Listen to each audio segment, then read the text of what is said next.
Good evening, everyone, and welcome to the Droning Professor. Tonight we're going to learn about Ptolemy. So as you make yourselves comfortable, please take a moment to let us know where you're listening from and feel free to subscribe. Now, as always, take a moment for some deep breaths, letting your mind and body relax for a good night of sleep. Tonight we're going to talk about a man who was so good at being wrong that he dominated Western thought for 1400 years. I'm talking about Claudius Ptolemy, and before you think I'm being too harsh, let me be clear. Being spectacularly wrong in a useful way is actually much harder than being right, and Ptolemy was a genius at it. Now, I need to start with an admission. We don't actually know when Ptolemy was born, and we don't know when he died. We don't know what he looked like. We don't have a single portrait of him from his own time. We're not even entirely sure his name was Claudius Ptolemy, though that's what we call him. What we do know is that he lived in Alexandria, Egypt, during the 2nd century of the Common Era, and he made astronomical observations that we can date to between 130 and 170. So somewhere in there, this mysterious figure was looking up at the sky and writing down what he saw, and what he thought about what he saw would shape human understanding of the cosmos until Copernicus finally said, "Hey, wait a minute," in the 1500s. Let me paint you a picture of Alexandria in Ptolemy's time. This is about 450 years after Alexander the Great founded the city. The famous Library of Alexandria, that great repository of ancient knowledge, was already damaged, though parts of it still existed. The city was under Roman rule. It was cosmopolitan, sophisticated, and it was one of the greatest centers of learning in the ancient world. Greek was the language of scholarship, which is why Ptolemy wrote in Greek despite living in Egypt. And somewhere in this bustling Mediterranean port city, probably at the Serapeum, which had become the main center of learning after the main library's decline, Ptolemy was working. Now, what was Ptolemy working on? Everything. And I mean everything. This man was the ancient equivalent of someone who reads Wikipedia articles at 3 in the morning and decides they're going to master every subject. Except Ptolemy actually did it, and he wrote comprehensive treatises about it all. He wrote about astronomy, obviously that's what he's most famous for. He wrote about geography and cartography. He wrote about optics. He wrote about music theory. He wrote about astrology, which, yes, is different from astronomy, though in his time the distinction was a lot fuzzier than it is today.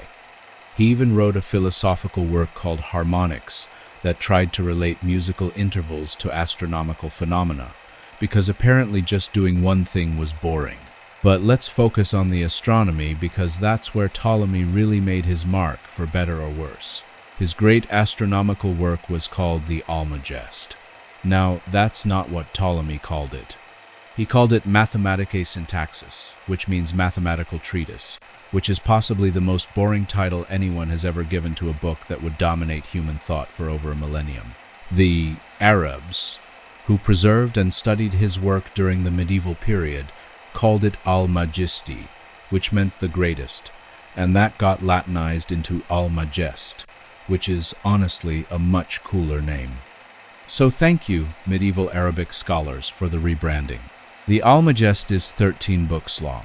13 books. That's not 13 chapters. That's 13 books. And it's dense. This is not a beach read.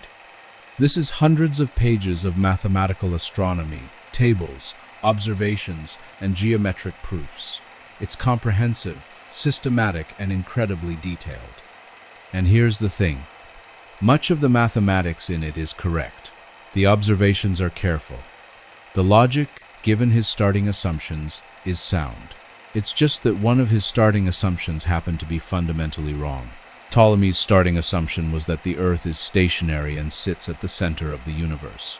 Now, before you laugh, understand that this made perfect sense. You're standing on the Earth right now, and you don't feel like you're moving, do you? You don't feel like you're spinning at about 1,000 miles per hour at the equator, which you are.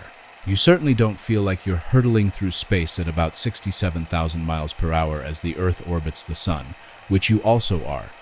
From your perspective, From any human being's perspective, without sophisticated instruments, it really does look like the Earth is standing still and everything else is moving around it. The sun rises in the east and sets in the west. The moon does the same. The stars wheel overhead in their predictable patterns. It genuinely appears that we're stationary and they're moving. So Ptolemy's assumption wasn't stupid, it was perfectly reasonable given the evidence available to the naked eye. The problem was explaining the details. See, if you just had the sun and moon and stars, you could imagine them all attached to crystalline spheres rotating around the Earth at different speeds, and you'd be fine. Simple, elegant, everything makes sense. But then you have the planets, and the planets ruin everything. The word planet comes from the Greek word meaning wanderer, and boy do they wander. They don't just move steadily across the sky like the sun and stars. They speed up and slow down. And worse, they occasionally go backward. This is called retrograde motion, and it's absolutely maddening if you're trying to maintain that everything is going around the Earth in perfect circles. Mars is the worst offender.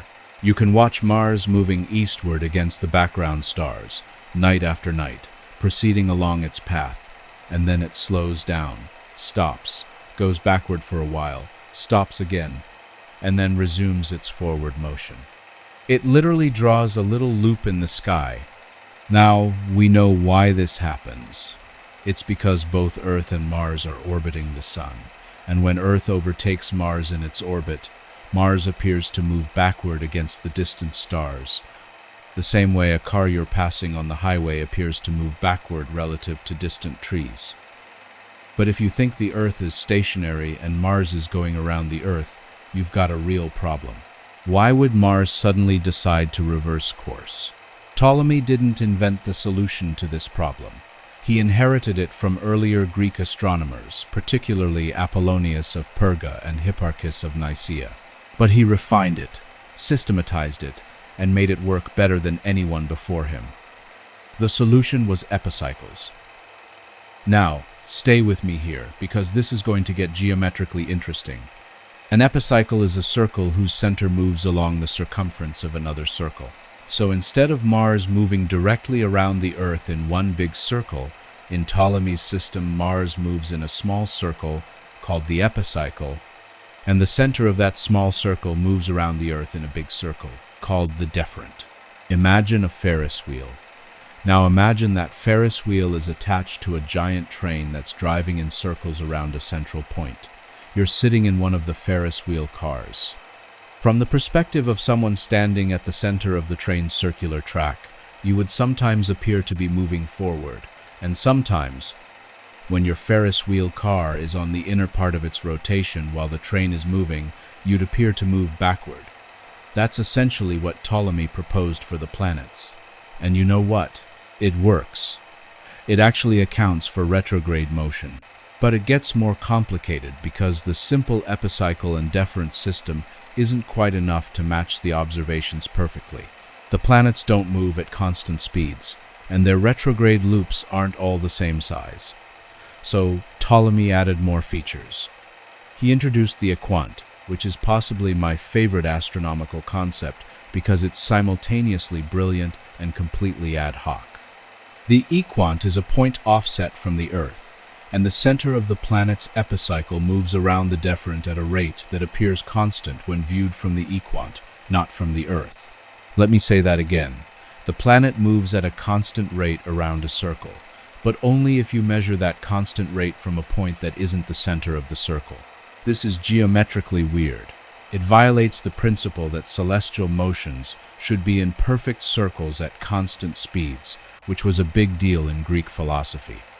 Aristotle had insisted that the heavens were perfect and unchanging, and that celestial objects moved in perfect circles at constant speeds, because circles are the most perfect shape and uniform motion is the most perfect motion. Ptolemy looked at that and basically said, yeah, well, the observations don't agree, so I'm going to add this offset point and make it work. This is both intellectually bold and kind of cheating, and philosophers argued about whether the equant was legitimate for centuries. But here's the thing. Ptolemy's system worked. It predicted where the planets would be with pretty good accuracy. You could use his tables to figure out where Mars or Jupiter or Saturn would appear in the sky on a given night, and you'd be roughly right. For sailors navigating by the stars, for astrologers casting horoscopes, for anyone who needed to know where celestial objects would be, Ptolemy's system was incredibly useful. It was wrong about what was actually happening. The Earth wasn't stationary and the planets weren't moving in epicycles, but it was useful. And in science, as in many things, useful wrongness often beats impractical correctness.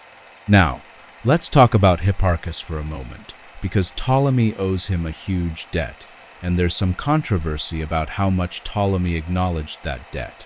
Hipparchus lived about 300 years before Ptolemy, in the 2nd century before the Common Era, and he was an observational genius. He created the first comprehensive star catalogue, measuring the positions and brightness of hundreds of stars. He discovered the precession of the equinoxes, which is the slow wobble of Earth's axis that causes the positions of stars to drift very gradually over thousands of years. And he developed early versions of the epicycle theory that Ptolemy would later use. Ptolemy relied heavily on Hipparchus's observations and theories. The star catalogue in the Almagest is largely based on Hipparchus's work.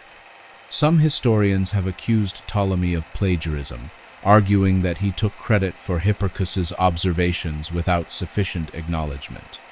This is a bit unfair. Ptolemy does cite Hipparchus and acknowledges his contributions, though perhaps not as effusively as he might have. But it's worth noting that Ptolemy's genius wasn't primarily in making new observations. It was in synthesizing existing knowledge into a comprehensive, workable system.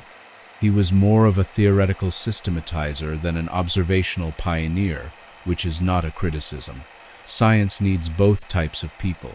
The Almagest also contains extensive tables for calculating planetary positions, tables for the motion of the sun and moon, and a star catalogue listing 1,022 stars organized into 48 constellations. These tables were incredibly valuable, and were used by astronomers for centuries. They weren't perfectly accurate. Ptolemy's measurements had errors, and some of his data was borrowed from earlier astronomers without adjustment for precession. But they were good enough to be useful, and that's what mattered for practical purposes. Now, I mentioned earlier that Ptolemy wrote about geography, and we should talk about that because his geographic work was almost as influential as his astronomy, and almost as wrong, though in different ways. His book, Geographia, written around 150, was an attempt to map the entire known world using a coordinate system of latitude and longitude. This was revolutionary. Nobody had tried to create a systematic, mathematical approach to mapping the whole world before Ptolemy. Ptolemy's Geographia includes coordinates for about 8,000 locations, instructions for making map projections, and maps of the world as he understood it. The problem was that his world was significantly wrong in several important ways. First, he overestimated the size of Asia. He thought the Eurasian landmass stretched much farther east than it actually does. Second, he underestimated the circumference of the Earth. Eratosthenes had actually calculated the Earth's circumference pretty accurately back in the 3rd century, before the Common Era, getting within about 15% of the correct value, but Ptolemy used a smaller figure. The combination of these two errors, a too large Asia and a too small Earth, meant that Ptolemy's map showed Asia extending much of the way around the globe, with a relatively small ocean between the west coast of Europe and the east coast of Asia. Now, here's where this gets historically interesting. When Christopher Columbus was planning his voyage in the late 1400s, he used Ptolemy's geography. He looked at Ptolemy's maps and thought, hey, if I sail west from Spain, I'll hit Asia pretty quickly. And based on Ptolemy's measurements, he was right. The problem was that Ptolemy's measurements were wrong. The Pacific Ocean is much, much bigger than Ptolemy thought, and if the Americas hadn't been sitting right there where Ptolemy's overextended Asia was supposed to be, Columbus and his crew would have died of thirst and starvation long before reaching actual Asia. So Columbus discovered the Americas by accident because he was following Ptolemy's incorrect geography. Ptolemy's wrongness literally changed the course of world history. Ptolemy also wrote about optics in a work called Optics, which I appreciate for its straightforward title. This work is less well known than the Almagest or the Geographia, and it only survives in a Latin translation of an Arabic translation of the Greek original, which is like playing the world's longest game of telephone. In it, Ptolemy discusses reflection and refraction of light, the properties of mirrors, and how vision works. Some of his ideas are pretty good. He understood that light travels in straight lines and that angles of reflection follow consistent rules. His work on refraction, where light bends as it passes from one medium to another, was especially sophisticated. He also wrote about atmospheric refraction, the way Earth's atmosphere bends starlight and makes stars appear slightly higher in the sky than they actually are. This is important for astronomy because if you don't account for atmospheric refraction, your measurements of star positions will be systematically wrong. Ptolemy knew this and tried to correct for it. He wasn't entirely successful, his corrections weren't quite right, but the fact that he recognized the problem and attempted a systematic solution was impressive. Then there's the Tetrabiblos, Ptolemy's work on astrology. Now, I know what you're thinking. Wait, astrology? That's not real science. And you're right, it's not. But in Ptolemy's time, the distinction between astronomy and astrology wasn't clear. Astronomy was the study of the positions and motions of celestial objects. Astrology was the attempt to understand what those positions and motions meant for human affairs. To a Greek intellectual in the 2nd century, it made perfect sense that the heavens would influence events on Earth. After all, the sun obviously influences life on Earth, and the moon influences the tides. Why wouldn't the planets influence things too? The Tetrabiblos, which means 4 books, is a systematic treatment of astrology. Ptolemy tries to put astrology on a rational, systematic basis, explaining what each planet means, what each zodiac sign means, and how their combinations influence personality and events. It's all nonsense, of course, but it's very carefully reasoned nonsense, and it was enormously influential. Medieval and Renaissance astrologers treated the Tetrabiblos as a fundamental text, and its influence lasted well into the early modern period. Here's something that should make us humble. Ptolemy was brilliant. He was one of the smartest people of his era, possibly of any era. He was mathematically sophisticated, observationally careful, systematic in his thinking, and he synthesized knowledge from multiple sources into comprehensive treatises. And he was wrong about some fundamental things. He was wrong about the Earth being stationary. He was wrong about the size of the Earth and the extent of Asia. He was wrong about astrology being a valid way to predict human affairs. Being brilliant doesn't make you right, and being right about some things doesn't make you right about everything. But here's the other side of that coin. Being wrong doesn't make you worthless. Ptolemy's work was useful even when it was wrong. His astronomical tables, despite being based on an incorrect model, could predict planetary positions well enough to be valuable for navigation and timekeeping for centuries.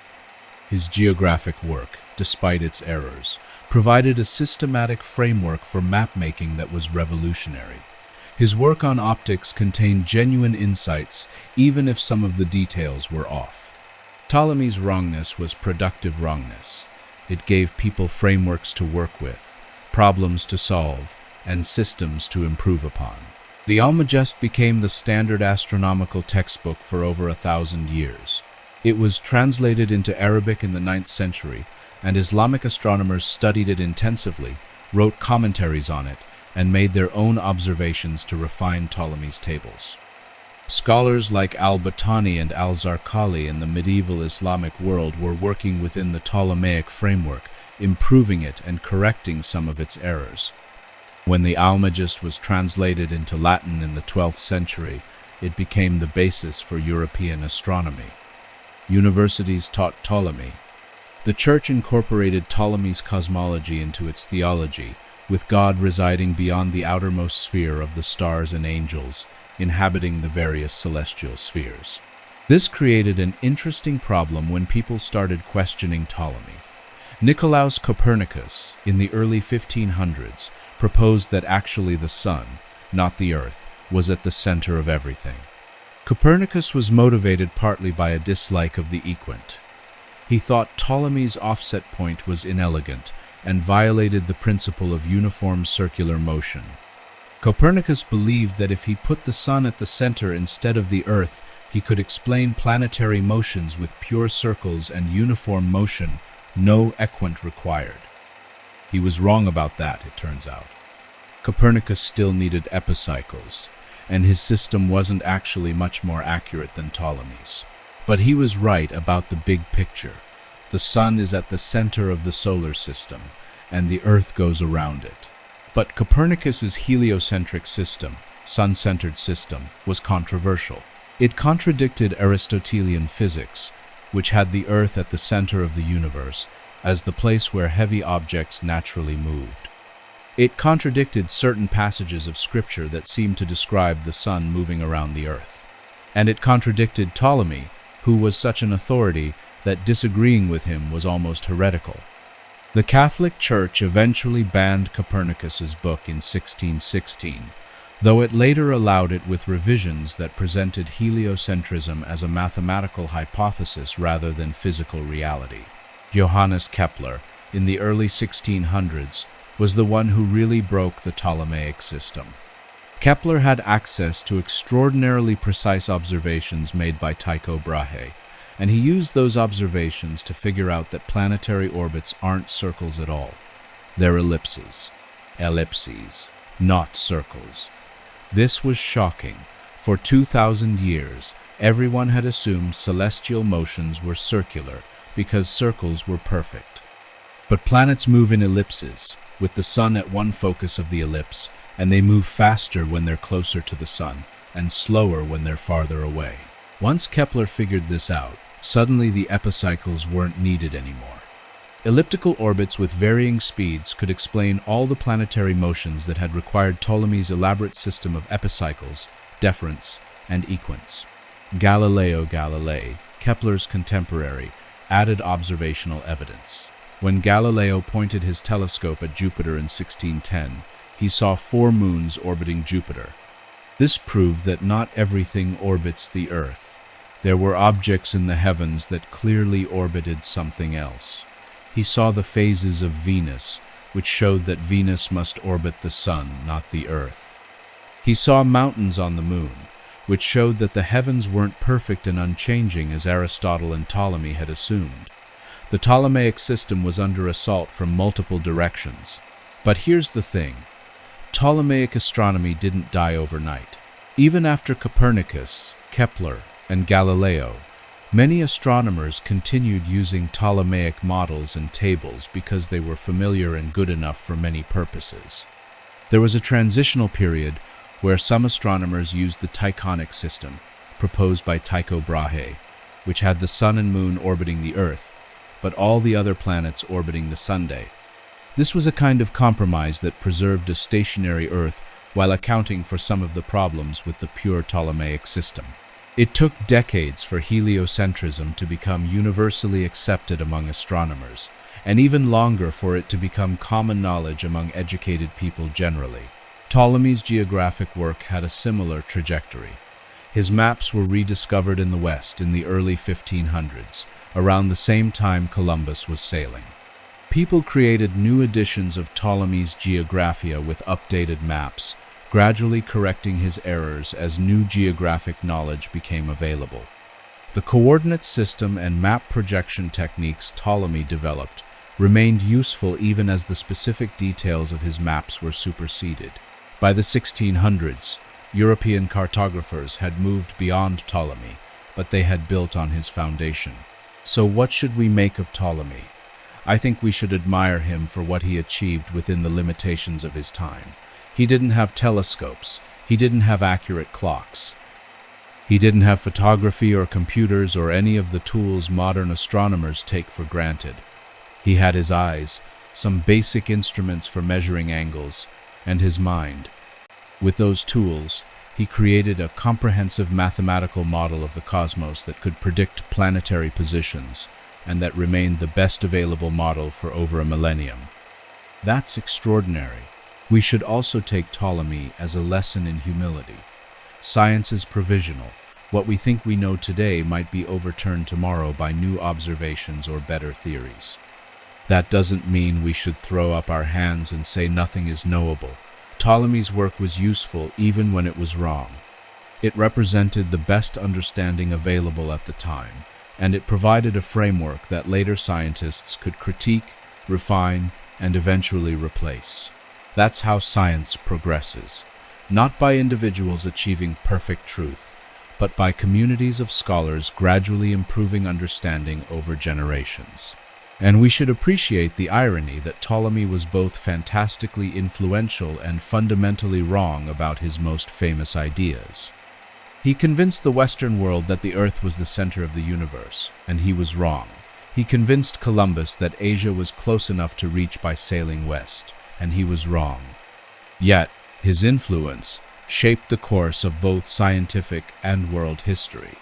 His wrongness was more influential than most people's rightness ever is. There's something both humbling and encouraging about that.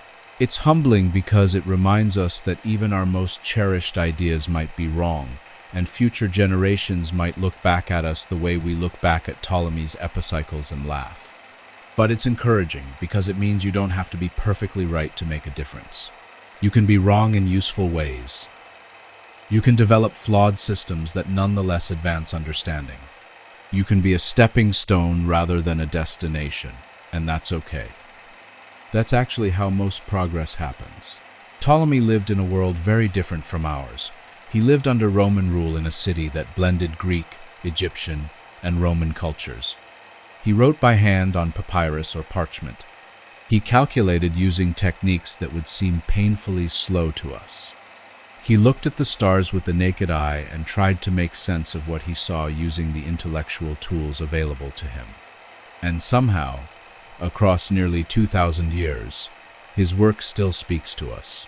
We teach Ptolemy in history classes and astronomy classes not because he was right, but because he represents a crucial stage in humanity's attempt to understand the universe. When I think about Ptolemy looking up at the night sky from Alexandria all those centuries ago, carefully measuring the positions of stars and planets, calculating the parameters of his epicycles and deferents, writing volume after volume, trying to explain what he saw, I feel a sense of connection across time. He was trying to do what we're still trying to do, understand our place in the cosmos. He had different tools and different assumptions, and he reached different conclusions, but the fundamental drive to understand was the same. The stars Ptolemy looked at are the same stars we can see tonight, though they've shifted slightly due to that precession of the equinoxes that Hipparchus discovered and Ptolemy described.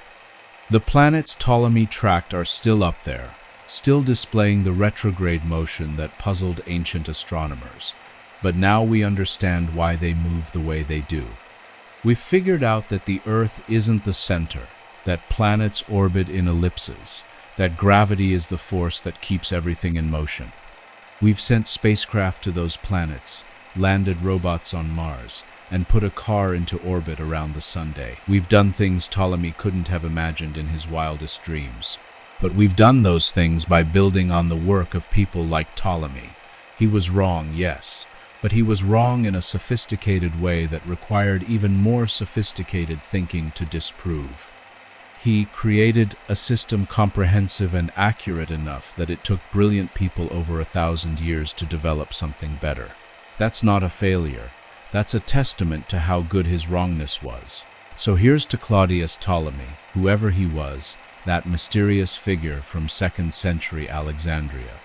Here's to his epicycles and deference and equants, his carefully constructed celestial machine that kept the universe dancing around the Earth for 14 centuries. Here's to his maps that helped Columbus stumble onto a continent Ptolemy never knew existed. Here's to his star catalog and his optics and even his astrology. Here's to productive wrongness, to useful errors, to sophisticated mistakes that advance understanding even as they misunderstand. Ptolemy reminds us that science is a human endeavor, carried out by people working with incomplete information and limited tools, trying their best to make sense of a complicated universe. Sometimes those people are wrong. Usually those people are wrong about something, but the effort matters. The systematic thinking matters. The careful observations matter. The attempt to create comprehensive explanations matters. Because that's how we get better. We make the best models we can with what we have, we test them against reality, and when they fail, we make better models. Ptolemy made the best model he could. It failed. We made better models.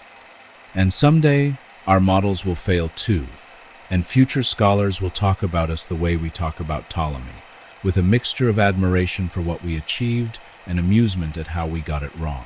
That's okay. That's science. That's progress. That's humanity reaching for understanding, sometimes grasping it and sometimes missing, but always reaching. And when I look up at the night sky, at the planets and stars Ptolemy studied so carefully, I remember that I'm part of that same reaching, that same striving to understand.